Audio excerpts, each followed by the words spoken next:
E estamos de volta com o Ponto de Vista pela TV Câmara de Tupã, canal 34.3, também canal 10 da sua TV a cabo. Seja muito bem-vindo, seja muito bem-vinda. Nós continuamos aqui esse bate-papo muito interessante sobre a inclusão da pessoa com deficiência em todos os sentidos, né? E hoje tendo a honra de receber o secretário de Estado da Pessoa com Deficiência, Dr. Marcos da Costa. Dr. Marcos, essa pauta, definitivamente, ela é de toda a sociedade. Por que as pessoas sem deficiência têm, às vezes, um pouco de dificuldade de se identificar com o tema? Parece que não está falando com ela. Eu acho que é um pouco cultural, né? Nós temos que trazer a cultura. Isso começa como tudo, começa na escola. Nós estamos fazendo um programa que eu tenho muita esperança, junto às universidades, porque os alunos atuais são os profissionais futuros. Então, como eu falei do engenheiro, do arquiteto, o arquiteto vai fazer uma casa, ele não faz sem banheiro. Ninguém desenha uma casa, nenhum arquiteto desenha uma casa sem banheiro, mas desenha sem acessibilidade. É cultura. Se nós conseguimos avançar nesse desafio, e nas universidades estaduais caminha para isso, de incluir uma cadeira pessoa com deficiência em todas as áreas do conhecimento humano, nós em pouco tempo vamos ter profissionais médicos, dentistas, sim, psicólogos, advogados, engenheiros, arquitetos, sim, com a cultura com a cultura da inclusão. E esses profissionais é o que vai atender amanhã, por exemplo, uma criança. Sim. E vai conseguir identificar que essa criança, por exemplo, tem autismo. Sim. Um olhar de sensibilidade. Então, para mim, eu tenho muita confiança nesse programa, porque ele tem a capacidade de transformação muito rápida. Uhum. As universidades, tratando a pessoa com deficiência dentro das grades curriculares das diversas áreas do conhecimento humano, a gente consegue transformar rapidamente. E na hora que nós fizermos isso, esses profissionais vão ter condições de começar a levar no seu atendimento múltiplo, né, nas suas áreas de conhecimento diferentes, esse tema. E aí o arquiteto vai fazer a casa com acessibilidade, observando o desenho universal. Aquela pessoa que vai morar na casa, ela já vai ter acessibilidade mesmo que ela não perceba. E aí você vai criando uma corrente do bem. As pessoas vão começando a se preocupar. Sim. E fazer com que a inclusão seja uma realidade e não apenas uma construção legal, mas uma realidade social. Perfeito, perfeito. Vereador, o trabalho que o senhor faz de buscar, né, as parcerias é um trabalho de formiguinha mesmo, né? Porque ainda que a Secretaria divulgue as ações, envie material para as prefeituras, não é, secretário? Muitas vezes é necessário a visita, né, do vereador para ir lá, para conhecer, para entender, para ver de perto o que tem e como trazer isso para o município, né? O senhor foi um pesquisador ali, né, dessa área, começou a se interessar por essa área e foi buscar soluções, né? Queria que o senhor contasse um pouquinho como é que surgiu o interesse, enquanto cidadão, de aprofundar isso. Surgiu o interesse com um amigo meu, cadeirante, Cláudio Silva, e ele me pediu, na época, falou: Paulo, até hoje não teve um vereador que ligou para a causa nossa. E lá atrás, eu tinha saído candidato a vereador, e ele também foi candidato a vereador, e falei para ele: se um dia eu chegar como vereador, eu garanto para você que eu vou lutar pela causa, entendeu? E ele falou que não acreditou, ele mesmo, eu conversei com ele esses dias, ele falou: eu não acreditei, entendeu? Mas quando eu comecei como vereador, eu procurei essa causa, que é da inclusão, sim, dos negros, né, dos indígenas, dos cadeirantes, com os deficientes, né? Não só, sim, cadeirantes, deficientes. Sim. Então, a partir do momento que eu entrei, eu já entrei com esse intuito, entendeu? Inclusive, tem várias outras coisas que eu queria fazer na cidade, que hoje, no momento, eu vejo que não tem condições, que nem eu queria trazer, saindo um pouco fora do assunto, mas eu queria trazer aqui uma radioterapia, que era meu sonho. Certo. Saúde. Só que é saúde. Uhum. Só que porque o nosso paciente oncológico, ele sai de Tupã. Sim, vai para fora, entendeu? Então, mas só que a quantidade de pessoas na nossa cidade, mesmo juntando com a região, é pouca. Para um serviço instalado. Para o tipo de serviço instalado, que é um serviço muito caro. Então, prefere-se o transporte. Então, aí fica viável o transporte nesse caso. Sim. Mas o senhor percebe... não vou deixar de tentar. Mas o senhor percebe, entendeu, que em relação à pessoa com deficiência, Primeiro que o público é a sociedade toda, Sim, correto. no aspecto da educação. Correto. E também o número de pessoas é muito grande, né, vereador? Com certeza. É muito grande. E Impacta nós estamos muitas tentando, que nem olha, Mais de 6 mil pessoas. eu já estou lá como pedinte lá. Eu só vou lá, o maior pedinte lá sou eu lá. Eu chego no secretário e já vou O que tem para nós hoje? O que tem para que tem para nós? Aí a última vez nós estivemos conversando lá, ainda tinha falado para ele lá que nós queríamos trazer uns tipo centro no Paralímpico. Ele falou, isso aí não tem como, porque o custo é muito alto, né? Sim. O senhor mesmo falou. Tem o porte de município? Não, porque é só São Paulo, né? Porque não comporta, porque o custo é altíssimo, né? Tamanho, O dimensão do Centro projeto. Paralímpico é um só no Brasil inteiro. Aliás, não é que é só o Centro Paralímpico, centro mesmo, qualificado, Profissionalizado? Para atletas basicamente é profissionais. um investimento que foi feito, girou em torno de quase 200 milhões para a construção do centro. Só que ele não me desamparou, não. Só que, isso que eu ia falar. Só que ele não me desamparou, não. Uma coisa é a estrutura física, Sim. que a gente tem conversado, o centro é ligado à secretaria, é do governo do estado e é da secretaria da pessoa com deficiência. E é administrado pelo Comitê Paralímpico. Sim. Então, Esportivo, é profissional. é alto rendimento. O centro é para alto rendimento. Tanto que o Brasil O teve Brasil é recentemente. uma potência, né, no esporte paralímpico. Nós tivemos duas competições recentes. Mundial de atletismo. Pela primeira vez na história, nós ficamos em primeiro lugar. O Brasil ficou em primeiro lugar, derrubou todas as potências no atletismo. E o segundo foi o Mundial de Natação, nós ficamos em quarto, acima de potências como os Estados Unidos e Grã-Bretanha.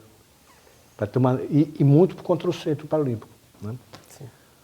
Mas não dá para fazer construir outro centro, mas, Paulo... Mas ele falou para nós o seguinte, podemos capacitar os professores da cidade, né, de educação física, né? Vamos capacitar eles para poder eles trabalhar com essas pessoas deficientes. Sim. E depois, alguns destaques, nós podemos trazer para cá. Perfeito. E vai ser custeado pelo Nós temos, Estado. né, nós temos uma atleta Alana ali. Maldonado. É maravilhosa. Que é de Tupã. Né? De Tupã. Entendeu? Alana Uma Maldonado. atleta de altíssimo nível. Então, quer dizer, nós não estamos desamparados. Não. Nosso secretário, Marcos da Costa, está pensando na inclusão. E é isso que a gente quer. A gente está trabalhando com todas as frentes, né? Sim. Porque eu estou conversando, por exemplo, com o SESI e com o SESC, que tem equipamentos no estado inteiro e são acessíveis, tem preocupação com a acessibilidade. Mas eu tenho conversado dizendo, vamos dar um passo a mais, além de ter acessibilidade, vamos construir equipamentos para esporte paralímpico.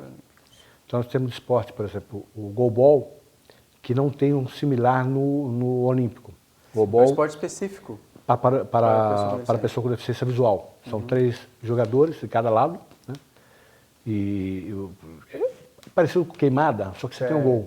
Então a pessoa vai lá, joga a bola, os 3 deficientes visual têm que defender a bola, e é um exemplo. Então, precisa de um equipamento próprio para isso, precisa construir um espaço próprio para isso. Nós temos conversado com as universidades. A Unicamp, por exemplo, já está para ser homologada como um centro paralímpico. Bacana. Não um centro daquele tipo, Sim. mas com atividades esportivas compatíveis com o esporte de alto rendimento. O que está faltando? Basicamente, trocar o piso da pista de atletismo. Eles estão arrumando dinheiro para isso. Né? Então, aos poucos, a gente vai conseguindo, o Comitê Paralímpico tem um trabalho maravilhoso nesse sentido, aos poucos a gente vai conseguindo trazer. Nós patrocinamos eventos junto com a Secretaria de Esportes estadual, são eventos com jovens, então nós levamos jovens para São Paulo, do estado inteiro, fazemos disputas em São Paulo, tem disputa local, depois vou para lá. Nós damos uniforme, damos alimentação, damos hospedagem, damos tênis, para estimular. Tem programas que trabalham junto, a pessoa com deficiência e sem deficiência. Certo. Porque faz a inclusão é isso, a inclusão não é você trabalhar como as academias adaptadas. Né? Isso. É você permitir que as pessoas trabalhem, a pessoa com deficiência pratique esporte junto. Isso. E ter o time São Paulo. O time São Paulo é uma maravilha. O time São Paulo nós temos 106 atletas, eram 107, mas um acabou saindo, são 106 atletas, são patrocinados pelo governo do estado para se preocupar exclusivamente com o desenvolvimento profissional, são atletas de alto rendimento.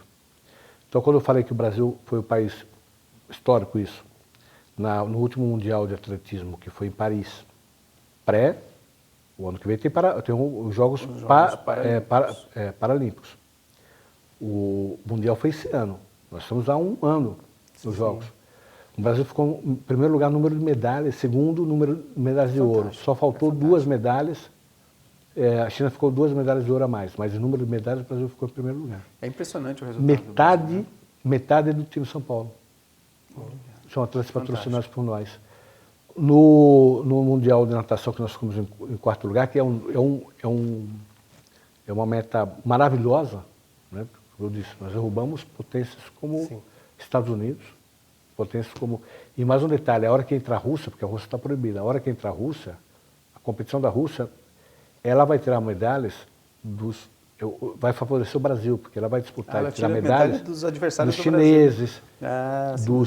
Porque hoje é fundamentalmente a Itália, China e Ucrânia. Os fortes no Paralímpicos. No natação. Itália, China e Ucrânia e o Brasil em quarto. Certo. Metade das medalhas foi do time São Paulo. Foram atletas financiados pelo Estado de São Paulo.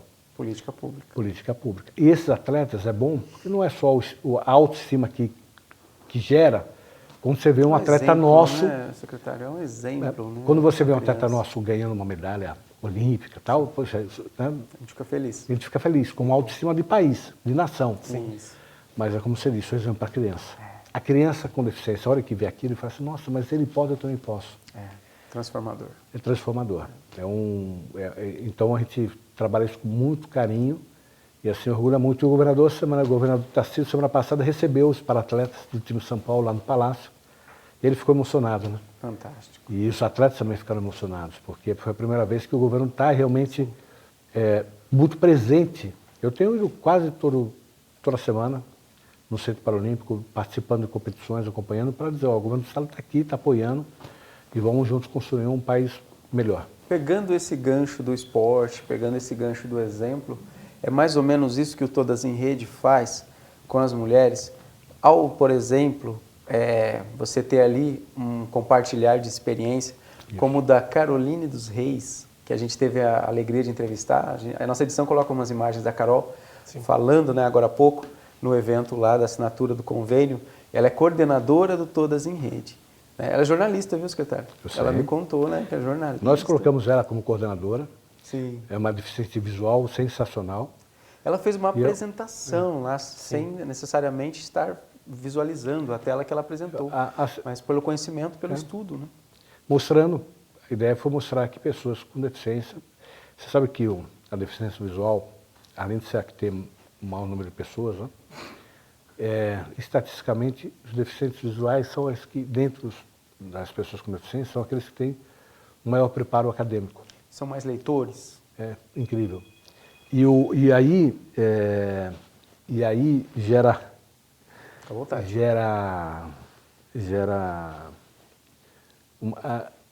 Apesar disso, intelectualmente, academicamente, terem alcançado um nível, como regra, né? Estatística, é aqueles que menos têm emprego. Porque a empresa, muitas vezes, acha que tem que fazer grandes investimentos para ter uma pessoa com deficiência como trabalhadora. Então, a gente valoriza muito... Depende da atividade, né? A gente valoriza muito a Carol, né? Sim. Exatamente para mostrar, a pessoa com deficiência visual, que você viu, tem autonomia plena. Fantástico. E a de nascença, né, dela, ela falou, né? O presidente do Comitê Paralímpico é de nascença. Então. O presidente do Comitê Paralímpico Brasileiro chama Misael Conrado, que eu chamo de Misa, somos amigos há muitos anos. Quando eu fui presidente da OAB de São Paulo, ele foi presidente da Comissão da Pessoa com Deficiência. Ele é advogado militante. Ele se formou cego. Ele atua. Militante. Com braille. E é advogado militante. Você conversa com ele e ele foi eleito pela FIFA o melhor jogador do mundo de futebol de cego. Olha, que legal. O Brasil não teve só Ronaldinho, não teve só a Marta. O Brasil teve o Misael Conrado, eleito pela FIFA o melhor jogador do mundo de futebol de cego. E a maior virtude de um programa como esse, secretário, é colocar essas pessoas dentro da casa umas das outras, né, de uma realidade, inclusive agora de tecnologia, de conexões, compartilhar experiências. Compartilhar experiências. Nas cidades onde funciona, o que o senhor já visualiza? Nas cidades onde Todas em Rede já chegou há mais tempo? O papel da prefeitura é muito importante, o papel da comunicação é muito importante, né? Correto. fazer com que as pessoas conheçam, se integrem, né? E aí o resultado é maravilhoso, porque a mulher que faz esses cursos, que tem a possibilidade de fazer esses cursos e tem integração com outras mulheres, ela ganha muito, ela se fortalece muito. É impressionante. Ela ganha autonomia. E essa vertente da troca de experiência também é uma vertente que faz com que as pessoas ganhem a força que a outra pessoa teve para superar algumas das suas próprias questões. Então se eu citar um caso meu próprio, né, quando eu tive a minha amputação, por uma coincidência, um amigo meu era advogado do Las Grael. Certo. Las Grael, os jovens talvez não conheçam, Las Grael, a família Grael, velejadora, campeã olímpica, medalhista, nós tivemos algumas das posições olímpicas que nós tivemos foi por conta do velejo da vela, né? Família, E a família maravilhosa. E o Lais, velejador, estava velejando e entrou um cara irresponsável, bêbado, numa lancha, atropelou, bateu na embarcação dele. Na embarcação dele, na vela, e ele cai no mar já sem a perna. Ele sofre uma amputação do acidente. Ele cai, então imagina você cair no mar, com o impacto de ter perdido uma perna, sangrando, e tendo que nadar para sobreviver. Né? Era um atleta, mas é uma situação absolutamente difícil. Né? Muito, né? Eu sofri amputação, mas sofri amputação no hospital. Eu tive uma fratura, essa fratura foi tratada e depois de algumas cirurgias nós decidimos sobre amputação. Ele não, ele sofreu amputação no acidente. No momento. Ele já caiu.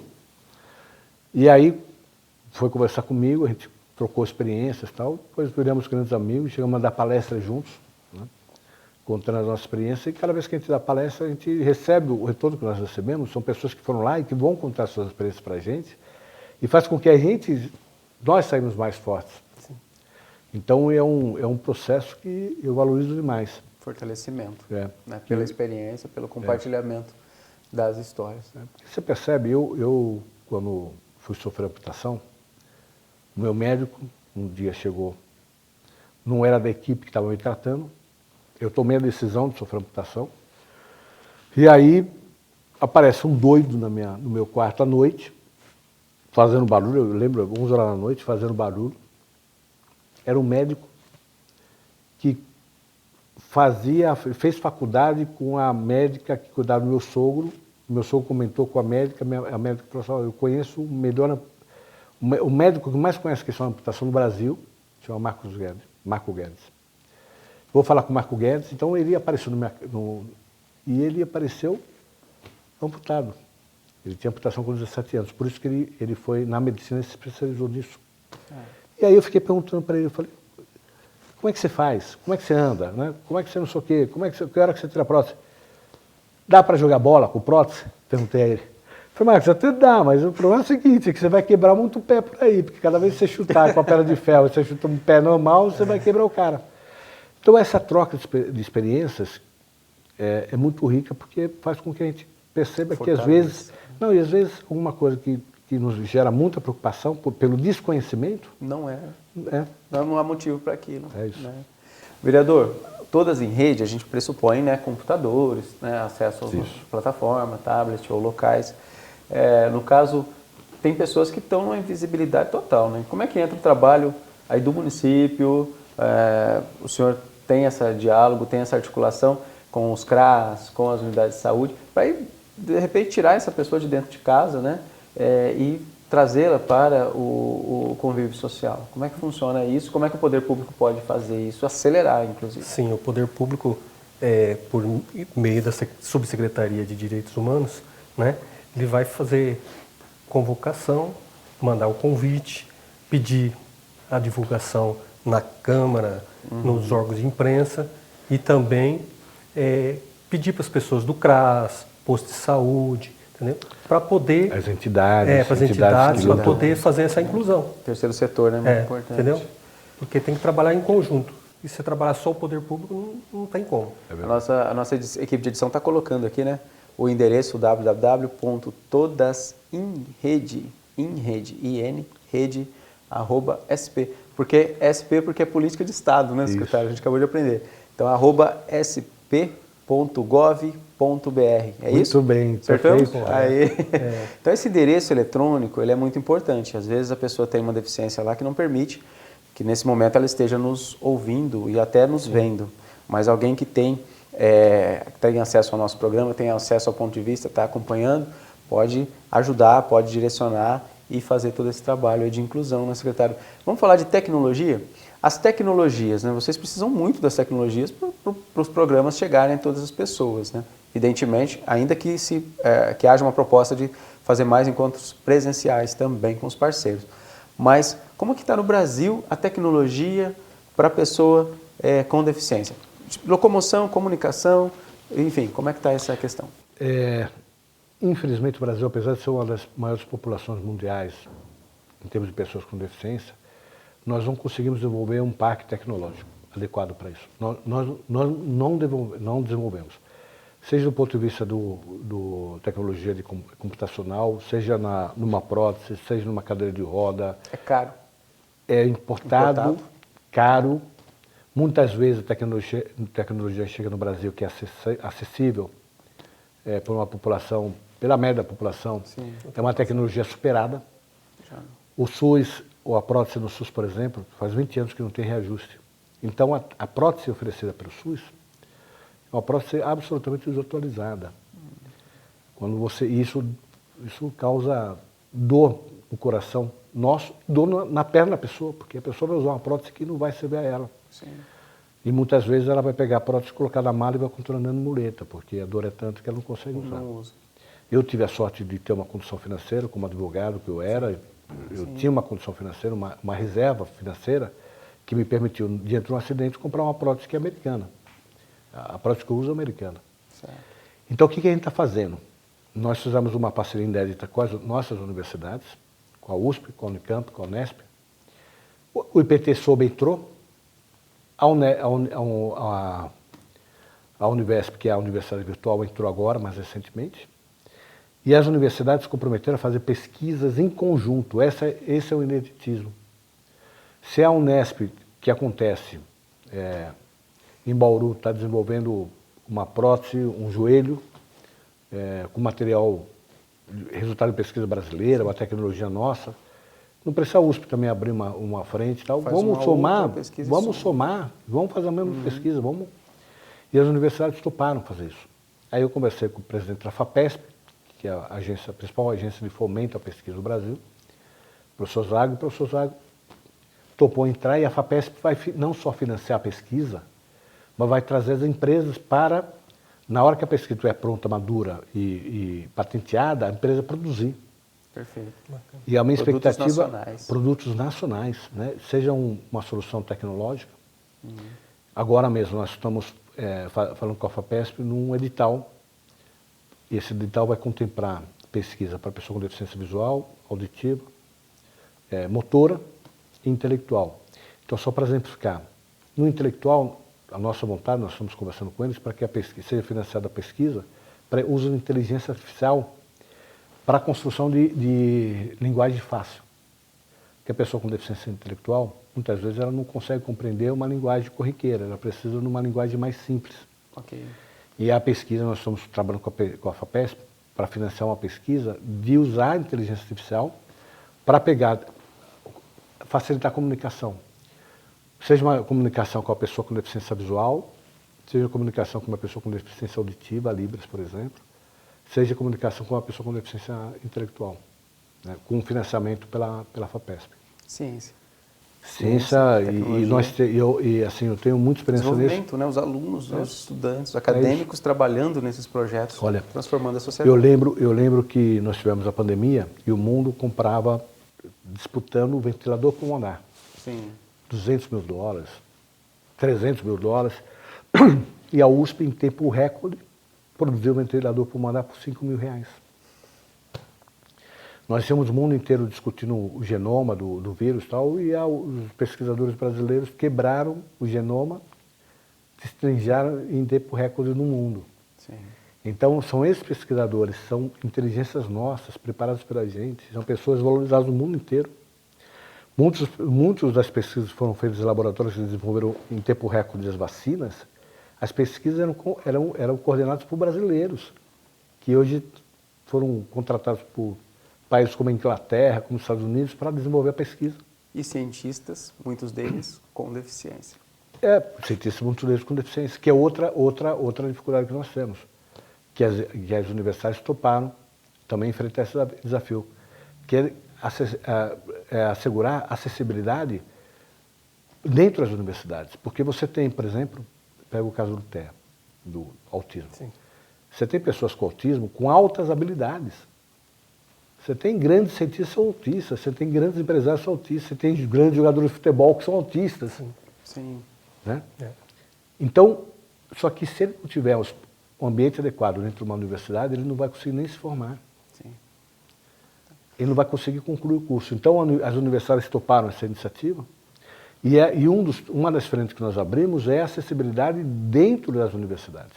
E na semana passada, em cima disso, nós pegamos uma iniciativa da Unesp, um guia que a Unesp desenvolveu para ela, Unesp, orientando o gestor da Unesp, das unidades da Unesp, a trabalhar com TEA, com autismo.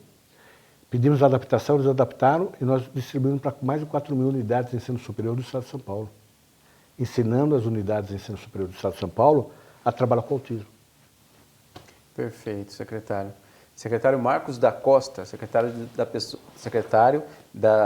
titular da Secretaria dos Direitos da Pessoa com Deficiência, advogado, né? Nós falamos um pouquinho aqui sobre, inclusive, essa questão do direito, né? A área do direito contribui muito para essa causa, mas todas as pessoas devem contribuir, cada um com a sua profissão, cada um com a sua área, com o seu conhecimento, sua ciência, né? Com a política, né? Através da representação, né? da população, do direito, certamente, da comunicação, e você que está em casa também com a sua habilidade, né? Vereador Paulo da Farmácia, suas considerações finais nesse bate-papo tão bacana com o secretário Marcos da Costa, falando para o nosso telespectador tupanense. Primeiramente, eu quero agradecer ele por ter vindo na nossa cidade, por quando nós vamos lá em São Paulo, na Secretaria, nos trata muito bem, sempre acolhendo bem a cidade de Tupã, entendeu? Nós sempre dando trabalho e fazendo pedidos, esperando ser atendido, é lógico, né? Com Sim. certeza. E é isso que a gente tem que falar, que o poder público, tanto o legislativo quanto o executivo, juntamente com os secretários, que essa união, quem tem a ganhar é a população. E é isso que a gente quer, que a população ganhe, né? E que as pessoas que estão passando por problema, ou que seja deficiente, ou o tipo de problema que for, o que a gente puder ajudar a solucionar, estamos aí à disposição para poder fazer isso e poder lutar sempre pela população e sempre agradecendo os nossos secretários que fazem um belíssimo trabalho na secretaria, e é isso que a gente tem que agradecer.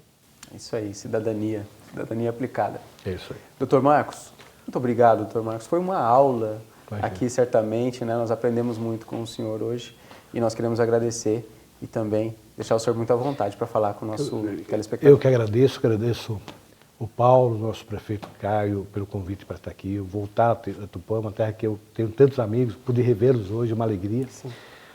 E deixar uma palavra de esperança, de otimismo e de esperança. O governador Tarcísio tem trabalhado muito na questão da dignidade. Ele sempre coloca a palavra dignidade nos seus discursos e nas suas ações. E estimula muito toda a estrutura do Estado, num trabalho intersecretariado, transversal, a trabalhando com o tema PCD. Então, eu, hoje, conversando com o querido Assalve, que é secretário de Transportes Metropolitanos, né? O Assalve está fazendo um trabalho de reforma das estações de trem para ter acessibilidade. Bacana. Aí o secretário Renato, na Educação, o governador soltou o decreto das escolas inclusivas. A primeira vez que o governo do Estado tem uma política pública para a inclusão das crianças na escola. Aí falamos com a secretária Marília da Cultura, que nos abriu a hipótese de fazer editais para trabalhar com peças ligadas ao tema pessoa com deficiência e com artistas com deficiência. Aí eu, com gestão digital, que abriu a Prodesp, para que a Prodesp permitisse que nós tivéssemos a emissão da carteira do autista nos poupa-tempos. Então, toda a estrutura do governo tem trabalhando muito firmemente em relação a esse tema, com esse conceito, que é o conceito que nós estamos lá, como diz o governador. Só tem sentido nós estamos lá para fazer diferença nas vidas das pessoas. E fazer a diferença significa levar dignidade para todas elas. Com certeza. Muito bem, muito bem. Muito obrigado, secretário Marcos da Costa. Muito obrigado, vereador Paulo da Farmácia. E obrigado a você que acompanhou o Ponto de Vista, né? Mais essa edição do programa Ponto de Vista da TV Câmara de Tupã. Continue com a gente, programação que leva até você informação e cidadania. TV Câmara de Tupã, uma TV a serviço da população.